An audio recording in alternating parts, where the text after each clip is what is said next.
All right, let's get into it. This is episode 2 of Totally Biased Sports, and today we're gonna move over to the NBA side.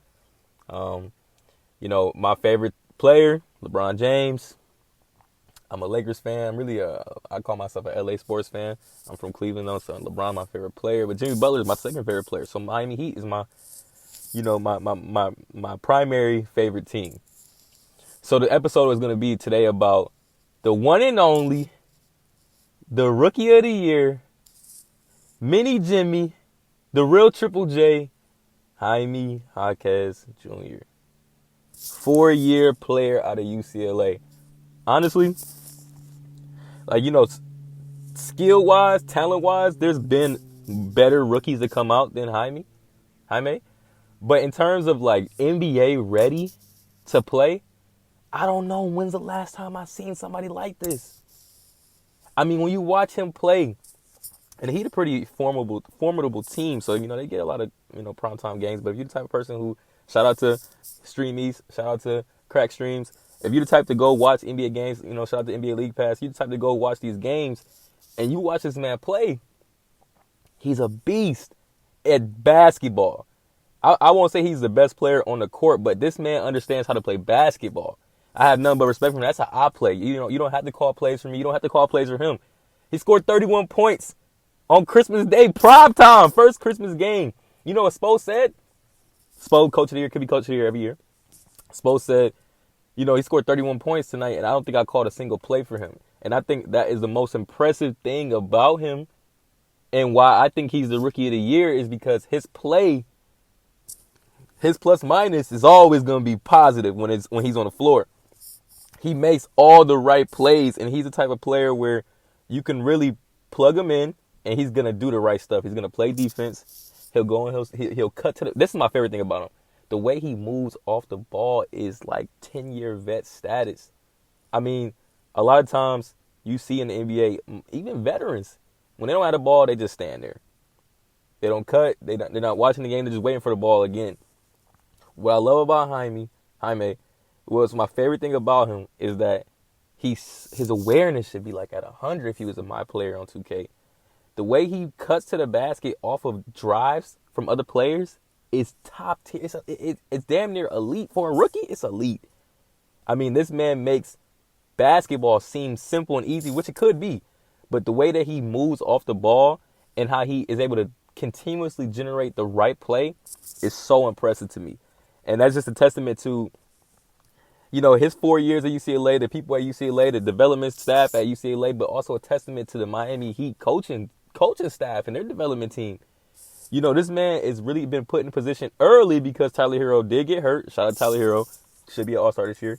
Because Tyler Hero did get hurt, Jaime was really forced to come in and, kind of make an impact off the get-go, and he was not scared to do so. I mean, in the last month of December, Jaime's averaging like 18 points a game, 3 boards, 3 assists, something like that. For somebody who's like the 5th, 6th option, on paper, 5th, 6th option on the team, to average damn near almost 20 points a game in the month of December. Mind you, the month before that, he won Rookie Player of the Month. Mind you, before that, they didn't even have him as a top 3 Rookie of the Year candidate on the ladder. But slowly he's sneaking up. I think he's at 3 currently. He should be at 1. He's more important than Wemby. Yeah, the Spurs suck ass. The Spurs truly are not good. No matter how big and tall Wemby is, how talented and how skillful, how unseen it is to have a 7-foot guard like that, Spurs suck. His play is not helping them win games. Jaime, his play, I won't say is the determining factor in the Heat winning games, but I will say it plays a major part. I mean, if you go and you look at his Rookie of the Month highlights, there's some of the games where it's the fourth quarter and you seeing Triple J do a turnaround jumper from mid range. What rookie doing that? When I say Mini Jimmy, that's what I mean. He plays in the paint like he's 6'8". I mean, he's arguably a 2, probably. Maybe he could be a 3. Size-wise, I think he probably more of a 2, but he plays a little bit closer to a 3-4 type game. But to see the type of moves he's doing and these are late games. Like, you watch these highlights, these are some late possessions in games where these every drive, every touch of the ball is important. And they got this man down on the post doing turnaround jumpers like really like he's a 10-year vet, and he's shooting them with no fear. One of the other traits I really like about him, man's not afraid to attack the basket. He's not one of those guys that hides from contact. I mean, matter of fact, he'll go up and he'll finish over somebody if you don't get out the way. You don't get out the way, you might end up on a Triple J poster. And trust me, I'm gonna be the one to post it. I'm gonna be the one to post on Instagram. I'm gonna be the one to post on Facebook, Twitter, YouTube, everything. So the NBA better just watch out, because what I'm noticing right now is we're looking at a rookie who understands the game of basketball. And in a pivotal moment when the Heat needs him, I believe all season long he'll come through. I believe all season long he'll continue to keep making the right plays, because it's not about how good he is. It's about how good he plays basketball. And that's what the Heat are really fucking good at, getting basketball players. They're not always the tallest. They're not always the biggest. They're not always the highest drafted. But they're good at basketball. And they're unselfish. You love to see a player who, rookies always, you could always argue rookies have something to prove.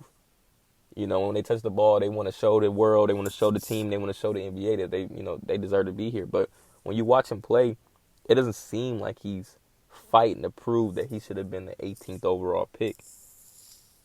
It looks like the man is playing basketball, and he's going to take, all the opportunities that's given to him, and he's going to flourish in the role that he's given, whether it's more or less. And he doesn't seem like he's upset about, Tyler Hero coming back. His minutes ain't changed because Jimmy's still hurt, so his minutes ain't really changed. But he doesn't seem like the type of person who would even have an attitude about a decreased role. And the way he's playing right now, shit, take Richardson's minutes away and I'll keep Jaime in the game as long as I can. I will play him as long as I can until he gets tired, because that's the type of player that creates winning basketball. He's there for putback dunks when a player misses the rebound. He's a small guard. He's undersized, but he's down there getting offensive rebounds and putbacks. He can run the offense. He can run pick and roll. He can throw the oop the bam. He can swing it out to Duncan Robinson. And then, if you really watch his highlights, I mean, time and time again, they got this man on the block. They got this man on the low post, at the elbow, like he really a 4. And he always knows what to do with it.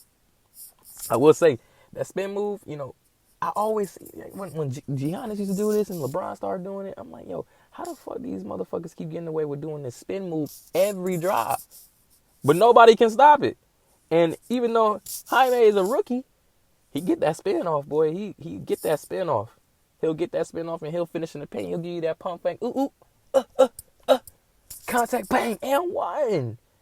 Obviously, a rookie ain't gonna get all the calls, but you see it starting to happen more and more in the way that he plays. He's gonna always feast down there.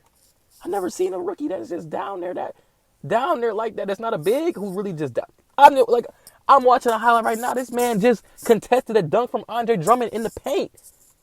Andre Drummond is about at least 6 inches taller than him.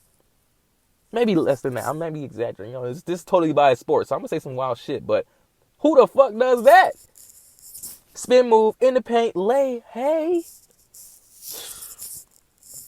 Hey man, I feel like sometimes sports is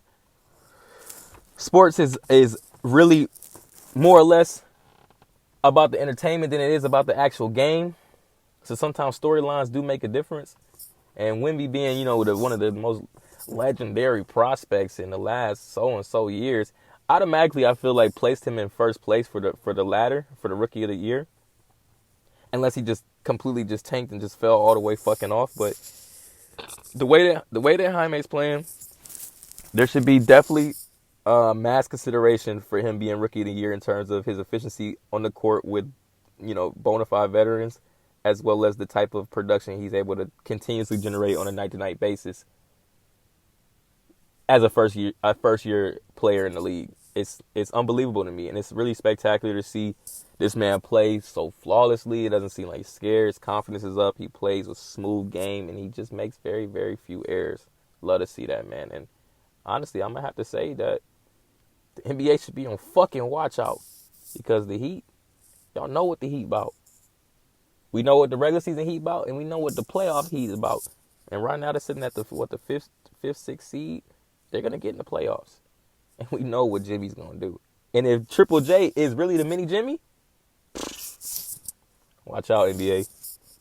The Heat going back to the finals this year, and it's all because they're gonna have the Coach of the Year, and they're gonna have the Rookie of the Year. That's it for this episode, y'all. This is Cassius signing out. Episode 2, Totally Biased Sports. Jaime Jaquez Jr., Rookie of the Year.